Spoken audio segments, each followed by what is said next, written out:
Jeff, welcome to Berlin. Thanks. It's great to be here. Hello, I have everybody. to tell you, when we were sitting in the first row just a couple of minutes ago, when the heartbeat was there, Jeff looked at me and I was breathing in and out, and he looked at me and asked, Matthias, are you nervous? I said, yes, I'm always nervous on occasions like that. Then he said, so am I. And I said, really? The richest man in the world is nervous because he received the Axel Springer Award? So be a bit forgiving. We are both nervous. Jeff, we are so glad to really celebrate you tonight. Most importantly, apart from all the reasons that we heard, because you are a role model for other young founders, for entrepreneurs who really have great ideas, crazy ideas, unconventional ideas, and need encouragement to simply do it and go for it. And you have shown it to the world. So that is really, for me, the most important thing.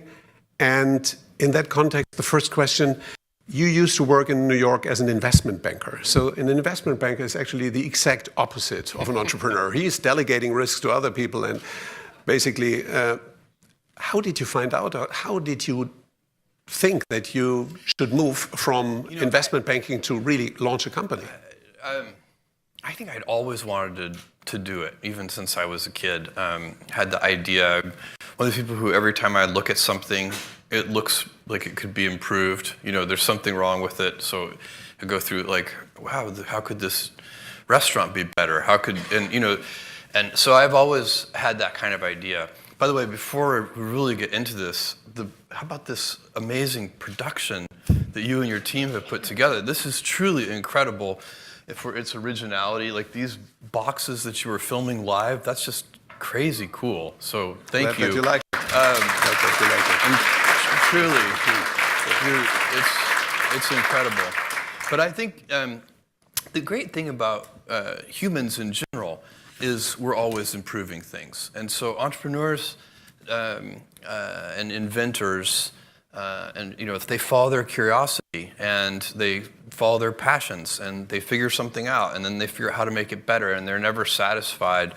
And you need to harness that. In my view, you need to harness that energy primarily on your customers instead of on your competitors. And so where I sometimes see companies and even young, small startup companies, entrepreneurs go awry, is they start to pay more attention to their competition than they do to their customers. And I think that in big mature industries, that might be a winning approach in some cases, kind of close following. Let other people be the pioneers and go down the blind alleys. There's many things that a new inventive company tries won't work. And so those mistakes and errors and failures do cost real money. And so maybe in a mature industry where growth rates are slow and change is very slow. But as you see in the world more and more, there aren't very many mature industries. Change is happening everywhere. We see it in the automobile industry with self-driving cars, but you could go right down the line of every industry and you would see it. But do you have any idea where your ambition really comes from? What was driving you? I really don't know. I've been passionate about certain things forever, and I fell in love with computers in 4th grade. I got very lucky. My elementary school had a teletype that got connected to a mainframe computer that some business in downtown Houston donated a little bit of computer time to. This is you can picture these teletypes. They had the punch tape, and they had a 300 baud modem. You would dial up the phone and put it in the cradle. And so we had some time sharing on that mainframe computer, and none of the teachers knew how to use it. So me and 2 other kids stayed after school and sort of figured out how to do it and kind of taught ourselves programming from books. I think one thing that is, I got very lucky early in my childhood. Look, we all get gifts. We get certain things in our life that that we're very lucky about. And one of the most powerful one is who your early role models are. They could be your parents. It was your grandfather. It was, in a big sense. My mom and dad, but my grandfather too. And my mom had me when she was 17 years old, and she was still in high school in Albuquerque, New Mexico. and this is in 1964. I can assure you that being a pregnant teenager in high school was not cool in Albuquerque, New Mexico at that time. And so it was difficult for her. My grandfather went to bat for her when they tried to kick her out of school, and they're incredible. So the gift I had is I had this incredible family. Could you describe a little bit the role of your grandfather? Because John has mentioned it. I think it was really important for you. It was super important for me, and I spent an unusual amount of time with my grandparents, and especially with my grandfather on the ranch. So he had a ranch in South Texas. And I would spend my summers there from age 4 to 16. And when I was 4, they were taking me for the summer to kind of give my parents a break, sort of because they were so young. And it was useful. I was a handful, I'm sure. And anyway, he created the illusion for me when I was 4 years old that I was helping him on the ranch, which of course could not have been true, but I believed it. And then by the time I was 16, of course, I was actually helping on the ranch. I can fix prolapsed cattle. We did all of our own veterinary work. Some of the cattle even survived. And we fixed windmills and laid water pipelines and built fences and barns and fixed the bulldozer that you guys talked about. And so one of the things that's so interesting about that lifestyle and about my grandfather is he did everything himself. He didn't call a vet if one of the animals was sick. He figured out what to do himself. And so what does it mean? No delegation? Being resourceful, I think, is that you can't, if there's a problem, there's a solution. And of course, as you mature and get into the business world and anything you do on a team, you very quickly realize that it's not about just your own resourcefulness, it's about team resourcefulness and how does that work. And but that attitude of my grandfather's was but he was full of wisdom. John mentioned the story about the words my grandfather gave to me at one point of, it's harder to be kind than clever. That story, the slightly longer version of that story, because this was really powerful wisdom, is that I made my grandmother burst into tears.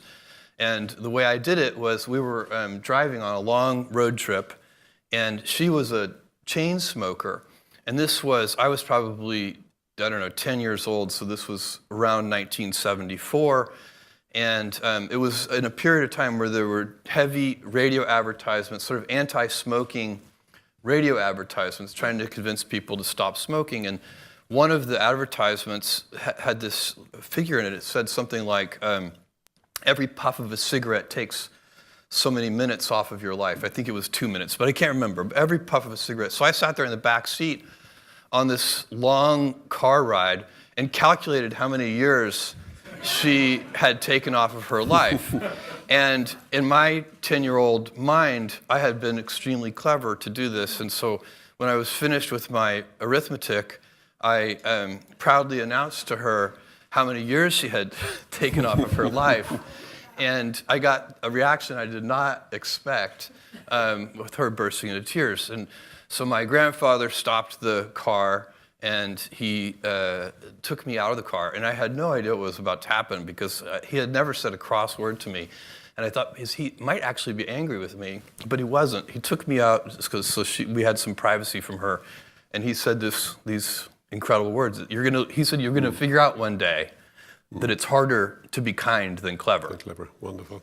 Actually, your brother also plays an important role. You have a very good relationship. Yes, is it actually true that he's still a firefighter? He is. He's a volunteer firefighter in Scarsdale, New York. He's also the funniest person I know. When I'm with him, I'm just laughing continuously. First of all, I'm a good audience. I laugh easily, but he is really very funny. And my sister too. We're all very close. And I have my mother to thank for that, because she worked hard to make sure as we grew up that we stayed close together. And she takes all the grandkids for 1 week every summer so that me and my sister and our spouses can go on a trip together. So we end up spending a lot of time together. Mm-hmm. For me, the most moving image that we saw tonight is the one that John showed, where you and Mackenzie are preparing the table, the famous table, which is very moving because it shows how you really started from the very scratch. I mean, and also it illustrates symbolically that it was the launch of Amazon was really something that you did together. Oh yeah, could you for describe sure. a little bit what Mackenzie's role was? Well, first of all, Mackenzie, she had married this stable guy working on Wall Street, and a year after we got married, I went to her and said, I want to quit my job, move across the country, and start this internet bookstore. And Mackenzie, of course, like everybody that I explained this to, her first question was, what's the internet? Because nobody knew. This is 1994. And but even before she could say what's the internet, she said, "Great, let's go," because she wanted to support it, and she knew that I had always had this passion for invention and starting a company. And so, again, I think Mackenzie is an example of this. But I was talking about with my mom and my dad, who's a Cuban immigrant, and he came to the U.S. when he was 16 and refugee camp in the Everglades. They're so loving and supportive that when you have loving and supportive people in your life, like Mackenzie, my parents, my grandfather, my grandmother, you end up being able to take risk. Because I think it's one of those things, it doesn't, you kind of know somebody's got your back. And so it's just, I don't even think you're thinking about it logically, it's an emotional thing. So for That's really interesting. You think that unconditional love, if you feel and experience unconditional love, I think it helps you take risk in life. And by the way, I think it's probably true of all kinds of risks in life, not just starting a business. I mean, life is full of different risks. And I think that when you think about the things that you will regret when you're 80, they are almost always the things that you did not do. They are acts of omission. Very rarely are you going to regret something that you did and it failed and didn't work or whatever. But the acts of omission, the thing, it's not, and again, I'm not just talking about business things. It's like, I loved that person and I never told them.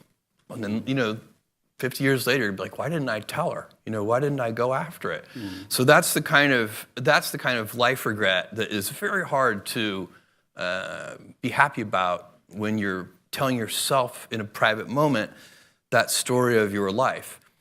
So I think it's anyway. I've won that lottery. I won that lottery of having so many people in my life who have given me that unconditional love, and I do think Mackenzie's definitely one of those. And so we moved, and then Mackenzie, who has basically no skill in this area at all. Really, I mean, you're the least suited person for this. She did our accounting. For like the first year. Was it the first year? Something like that. And she did it well. I mean, that's what's amazing. My wife is a novelist. She's won the American Book Award. Toni Morrison, the Nobel Prize-winning author, who was Mackenzie's teacher at Princeton. So did she suggest then to do a bookstore? Said on the Charlie Rose show that Toni Morrison, the Nobel Prize winner, said about Mackenzie that Mackenzie was her best student ever. And so, anyway, Mackenzie is a very talented novelist, but she is not an accountant. But she pulled it off, and then, just we all get done what we need to get done. Did she then suggest that you focus on book business at the beginning, being an author? No, I picked that was your idea. I picked books. It is true, she's a big reader. I'm a big reader, but that's not why I picked books. I picked books because there were more items in the book category than any other category, and so you could build universal selection. There were 3 million in 1994 when I was pulling this idea together. The 3 million different books active and in print at any given time. And the largest physical bookstores only had about 150,000 different titles. And so I could see how you could make a bookstore online with universal selection. Every book ever printed, even the out-of-print ones, was the original vision for the company, and so that's why books. And when did you know that Amazon is going to be something way bigger than just a bookstore? Well, I knew that the books, strangely, because I was very prepared for this to take a really long time. I knew that the books business was going to be successful in the first 30 days. I was shocked at how many books we sold. We were ill prepared.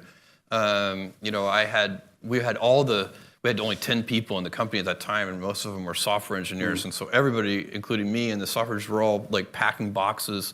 We didn't even have packing tables. And we were on our hands and knees on a concrete floor packing the boxes. And at about 1 or 2 in the morning, I said to one of my software engineering colleagues, I said, Paul, this is killing my knees. We need to get knee pads. And Paul looked at me and he's like, Jeff, we need to get packing tables. and I was like, oh my God, that is such a good idea. The next day I bought packing tables and it doubled our productivity and probably saved our backs and our knees too. But nevertheless, Amazon had serious crises. In 2002, you went almost bankrupt. So what went wrong and what did you learn from that? We had so many, there have been so many, we haven't had any existential crises, knock on wood. I don't want to jinx anything. But we've had a lot of kind of dramatic events. I remember early on, we only had 125 employees when Barnes & Noble, the big United States bookseller, opened their online website to compete against us, barnesandnoble.com. We'd had about a 2-year window. We opened in 95, they opened in 97. And at that time, all of the headlines, and the funniest were about how we were about to be destroyed by this much larger company. We had 125 employees and $60 million a year in annual sales, 60 million with an M. And and Barnes & Noble at the time had 30,000 employees and about $3 billion in sales. So they were giant, we were tiny, and we had limited resources. And the headlines were very negative about Amazon.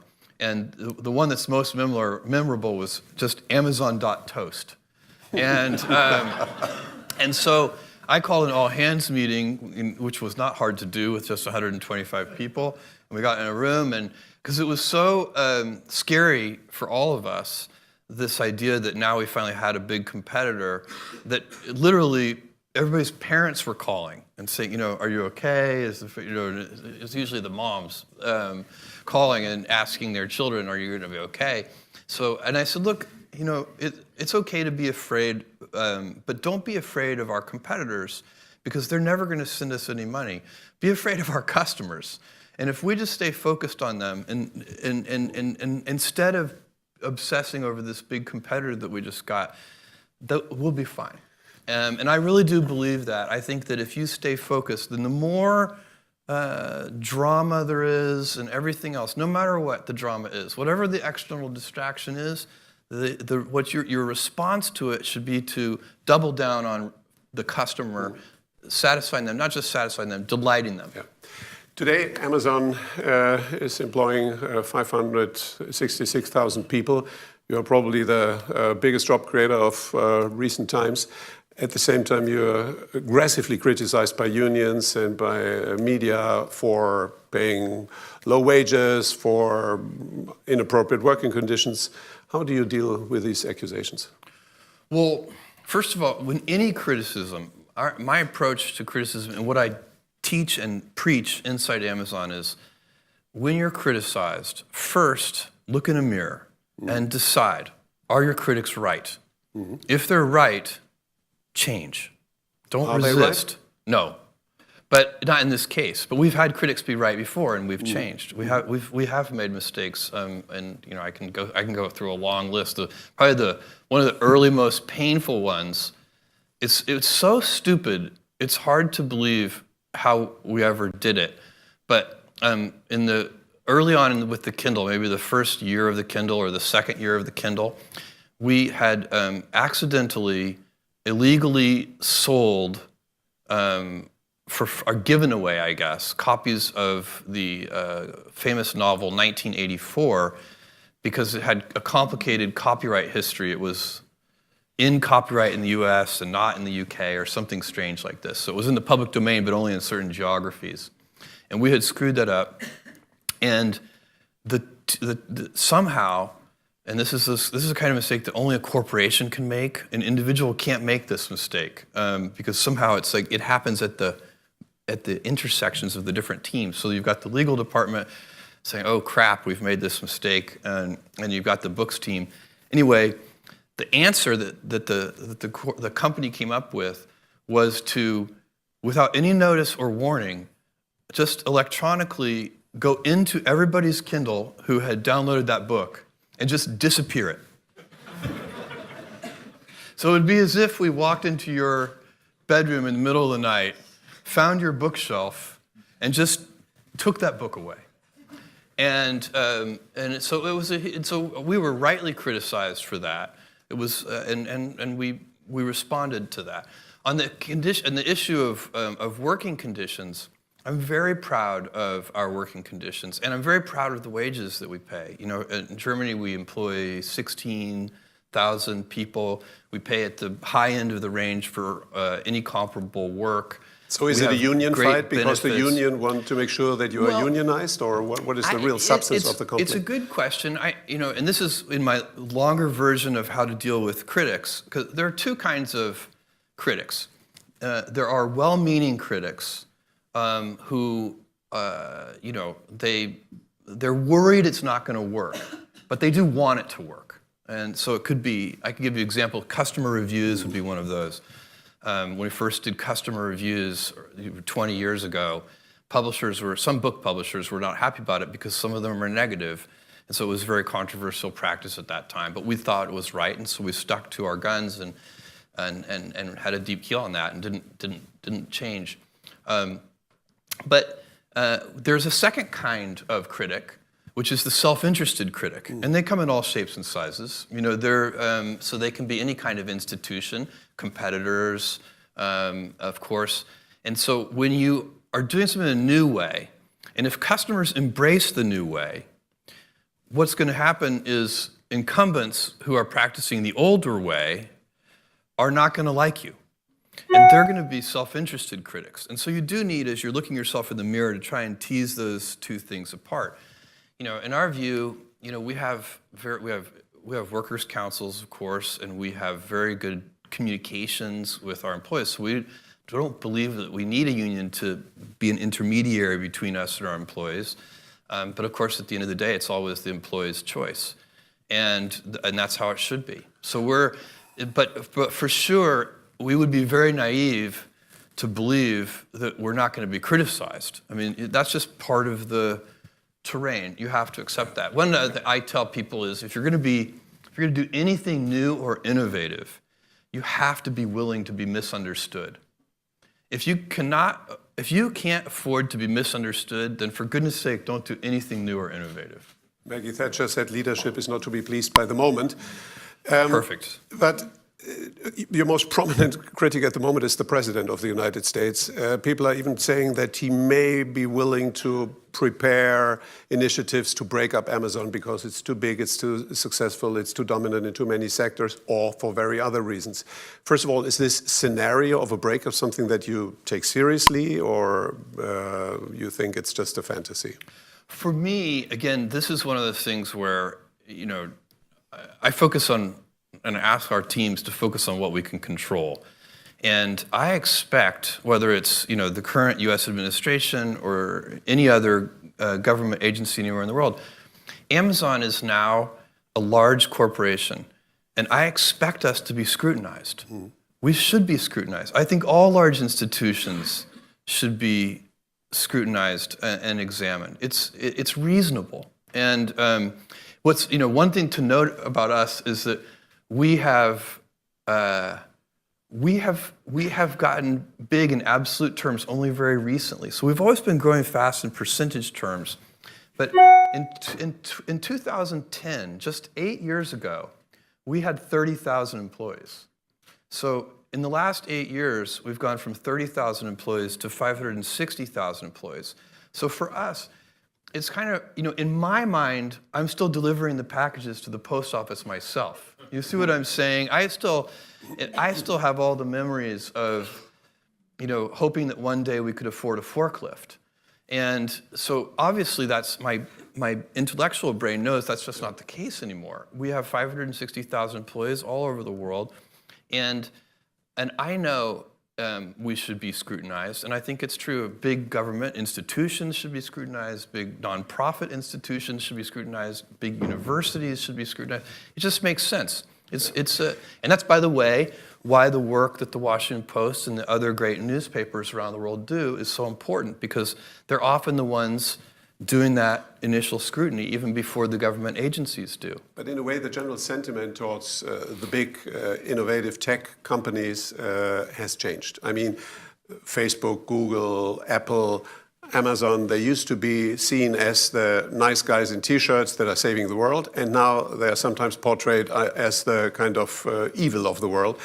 And the debate about the big four or the big five, The Economist is suggesting a split up.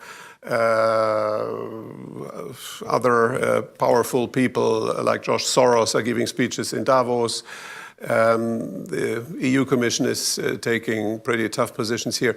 Do you think that there is a change in mindset in the society? And what should the big tech companies, what should Amazon learn from that or do with that? I think I do sense, I mean, I think it's a natural instinct. I think we humans, especially in the Western world and especially inside democracies, are wired to be skeptical and mindful of large institutions of any kind. We're skeptical, I'm sure, we're skeptical of our government always in the United States, state governments, local governments.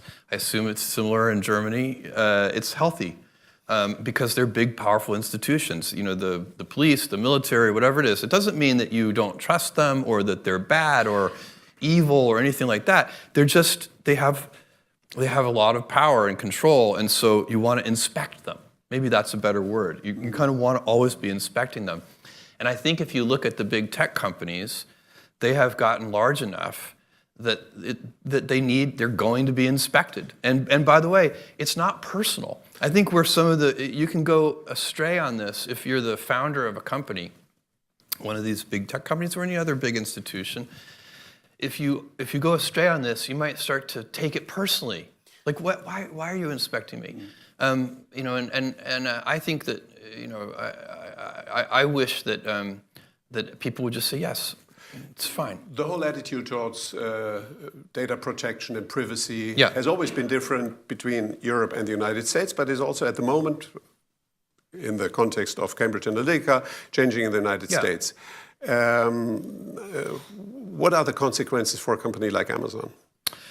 I don't, you know, my view on this for Amazon. Is it hysterical or is it an appropriate? Honestly, I think this is one of the great questions of our age. You know, we have, I think of the internet. So the internet is this big, new, powerful technology. It's horizontal. It affects every industry. And then if you think of even more broadly tech and machine learning and big data and all these kinds of things, these are big, horizontal, powerful technologies. And in my view, so we've been at scale. The internet is quite old at this point. It's been around a long time. But at scale, it's really only been around, you know, 10 or 15 years. Because, you know, go back in time 20 years, it was tiny. And so at scale, the internet's been around only 10 or 15 years. And we haven't learned, as a civilization, as a human species, we haven't learned how to operate it yet. So we as a civilization are still figuring that out. And so it gives us fantastic capabilities. I mean, you know, the fact that I can look up almost anything on Wikipedia in 5 seconds is an unbelievable capability that just simply didn't exist 20 years ago. And so on and so on and so on. There's so many good things. But we're also finding out that these powerful tools enable some very bad things too, like you know, letting authoritarian governments interfere in free democratic elections around the world. This is an incredibly scary thing. So you are advocating a balance of, let's say, entrepreneurs who are really moving their businesses forward, politicians and regulators who are defining a certain framework, society, journalists who are asking unpleasant questions. So that's an ecosystem. My view on Amazon's role in this, which is what you asked me, is I think, first of all, we have a duty on behalf of society to try and help educate any regulators, give them our point of view on this sincerely, without any cynicism or skepticism. This is what we believe. And then, but it's not ultimately our decision. So we will work with any set of regulations that we're given. Ultimately, society decides that. We will follow those rules, regardless of the impact they have on our business. And we will find a new way, if need be, to delight customers. So we will always be, again, some of these things, what you have to worry about is the problem, what I would not want to see happen is that you don't want to block invention and innovation. So that's always one of the unintended consequences often of regulation is that it really favors the incumbents. Now, Amazon at this point is an incumbent, so maybe I should be happy about that, but I wouldn't be, because I think for society, you really want to see continued progress. You really want to see, so to the degree that we have regulation, you want to be sure that it is incenting innovation and not blocking it, while at the same time protecting it. But data security, privacy, encryption, how do you safeguard people's physical safety against terrorists and bad actors all over the world, and how do you balance that against privacy? These are very challenging questions, and we are running out of time. But we're not going to answer them in even a few years. I mean, I think it's going to be an ongoing thing for. But data security and privacy is going to be a competitive advantage for companies, or disadvantage if we are not respectful with that. I 100% agree with this, and I think with customers. One of the reasons we have been able to extend into new business areas and first new product categories, going way back, we just sold books and then we started selling music and DVDs and electronics and toys and so on. And then we've extended into electronic reading with Kindle. The reason customers have been receptive in large part to our new initiatives is because we have worked hard to earn trust with them. Earning trust with customers is a valuable business asset. And if you mistreat their data, they will know. They will figure it out. Customers are very smart. You should never underestimate customers. People are getting hungry, but I have some brief questions left. You are preparing a second headquarters. It's going to be in the US. Why didn't you consider to do it in Europe? I wanted it in a time zone we looked at Canada, US, and Mexico. So it's not Toronto anti-Europe decision. It's not an anti-Europe decision. I'm glad to hear that. No. When you bought the Post, there were people saying, "Well, that's just a personal toy. He wants to have some political influence." Yeah. Other people thought that is a new strategic element of Jeff's strategy. Yeah. So what was it? Of course, you can explain things to people, but you can't understand things to people. And so I can. All I can do is say what really my thought process was, and I was not looking to buy a newspaper. It had never even crossed my mind, and so when the opportunity came up, because I only came up because I had known Don Graham at that point for more than 15 years. Any of you who are lucky enough to know Don knows that he is the most honorable gentleman that you'll ever meet. You know Don very well. He's a remarkable guy, and he so loved the Post that he believed, even though this was a huge personal sacrifice for him because it had been in his family for so long, that he needed to find a new home for it. I think he didn't. There were certain purchasers he was hoping would not end up buying the Post because he wanted it to remain independent. When he approached me with this, I said, I'm the wrong guy because I don't know anything about the newspaper business. And he said, that's okay, because we have a lot of people at the Post who know a lot about the newspaper business. And what we really need is somebody who knows something more about the internet. The Post was in very difficult financial position at that time.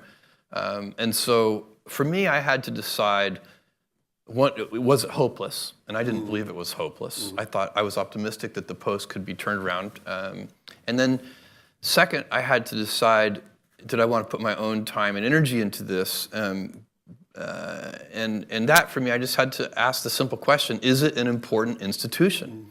And the answer to that question is yes. It was very obvious to me as soon as I thought about it that way. It's like, okay, I think I actually can help. I can help in two ways. I can provide financial resources while this turnaround occurs, and I can also help with my internet knowledge. And then, is it an institution worth saving? You bet. It's the most important newspaper in the most important capital city in the Western world. Crazy not to save that newspaper. I assume that I'm going to be very happy when I'm 80 that I made that decision.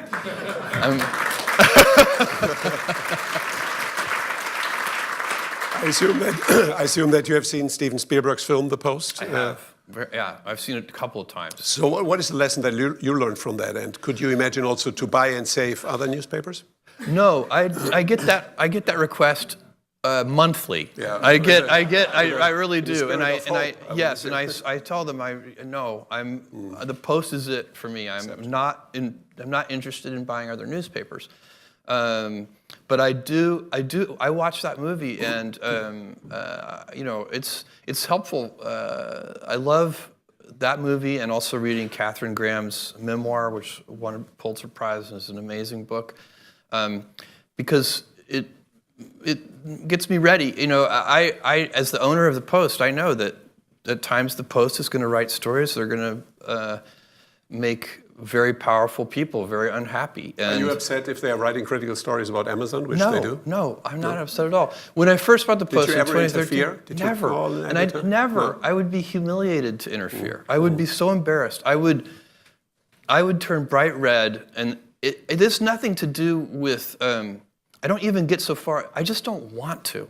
For me, it would feel icky. It would feel gross. It would be one of those things when I'm 80 years old. I would be so unhappy with myself if I interfered. Why would I? Yeah. I want that paper to be independent. We have a fantastic editor in Marty Barron. We have a fantastic publisher in Fred Ryan. The head of our technology team, a guy named Shailesh, is fantastic. They don't need my help in the newsroom for sure. First of all, that's also an expert's job. It would be like me getting on the airplane and going up to the front of the plane and saying the pilots should move aside. Let me do this. No, you're not getting on an airplane, but you're sending rockets to the space. Yeah. Could you share with us briefly? That's the best segue ever, by the way. Could you share with us briefly the vision of Blue Origin and the idea of kind of space tourism with renewable rockets? Super important to me. And if I believe on the longest time frame, and I really here I'm thinking of a time frame of a couple hundred years. So over many decades, I believe, and I get increasing conviction with this with every passing year, the Blue Origin, the space company, is the most important work I'm doing. And so there is a whole plan for Blue Origin. Really? So you'd say retail, online, e-commerce, publishing, that's all less relevant than the space project. And I'll tell you why. And so first of all, of course, I'm interested in space because I'm passionate about it, and I've been studying it and thinking about it since I'm a 5-year-old boy. But that is not why I'm pursuing this work. I'm pursuing this work because I believe if we don't, we will eventually end up with a civilization of stasis, which I find very demoralizing. I don't want my great-grandchildren's great-grandchildren to live in a civilization of stasis. We all enjoy a dynamic civilization of growth and change, and let's think about what powers that. We are not really energy constrained, and so let me give you just a couple of numbers. If you take your body, your metabolic rate as a human, as just an animal, you eat food, that's your metabolism, you burn about 100 watts. Your power, your body is about 100, it's the same as a 100-watt light bulb. We're incredibly efficient. Your brain is about 60 watts of that. Amazing. And so, but if you extrapolate in developed countries where we use a lot of energy, on average in developed countries, our civilizational metabolic rate is 11,000 watts. So if in a natural state, where we're animals, we're only using 100 watts. In our actual developed world state, we're using 11,000 watts, and it's growing. For a century, or more, it's been compounding at a few percent a year, our energy usage as a civilization. Now, if you take baseline energy usage globally, across the whole world, and compound it at just a few percent a year for just a few hundred years, you have to cover the entire surface of the Earth in solar cells. So that's the real energy crisis. And it's happening soon. And by soon, I mean within just a few hundred years. And so we don't actually have that much time. So what can you do? Well, you can have a life of stasis where you cap how much energy we get to use. You have to work only on efficiency. By the way, we've always been working on energy efficiency, and still we grow our energy usage. It's not like we have been squandering energy. We have been getting better at using it with every passing decade, and still we grow it. So stasis would be very bad, I think. Now, take the alternative scenario where you move out into the solar system. The solar system can easily support 1 trillion humans. And if we had 1 trillion humans, we would have 1,000 Einsteins and 1,000 Mozarts and unlimited, for all practical purposes, resources from solar power and so on. Why not? That's the world that I want my great-grandchildren's great-grandchildren to live in. And by the way, I believe that we will move all heavy, in that time frame, we will move all heavy industry off of Earth, and Earth will be zoned residential and light industry. And it will basically be a very beautiful planet. We have sent robotic probes to every planet in this solar system now. And believe me, this is the best one.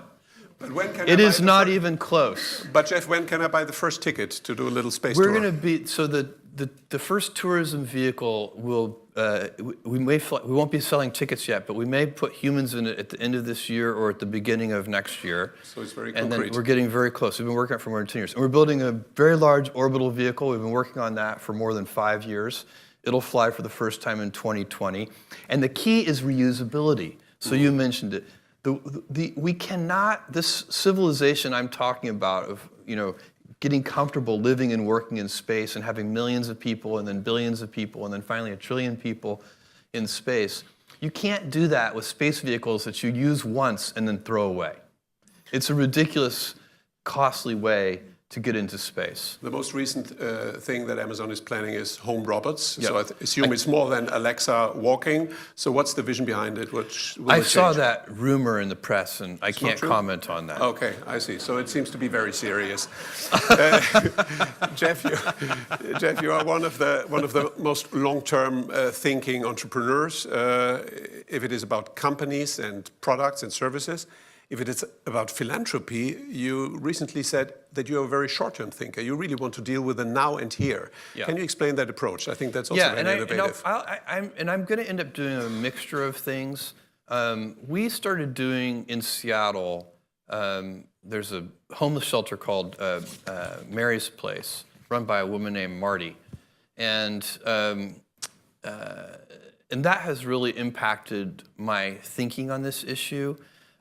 Because what I'm seeing is that when you, of course, I'm in favor of all the, long-term oriented philanthropy also is a good idea. So I'm not against that.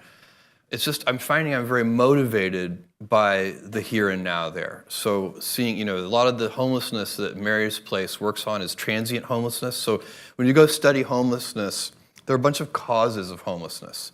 Mental incapacity issues are a very hard to cure problem.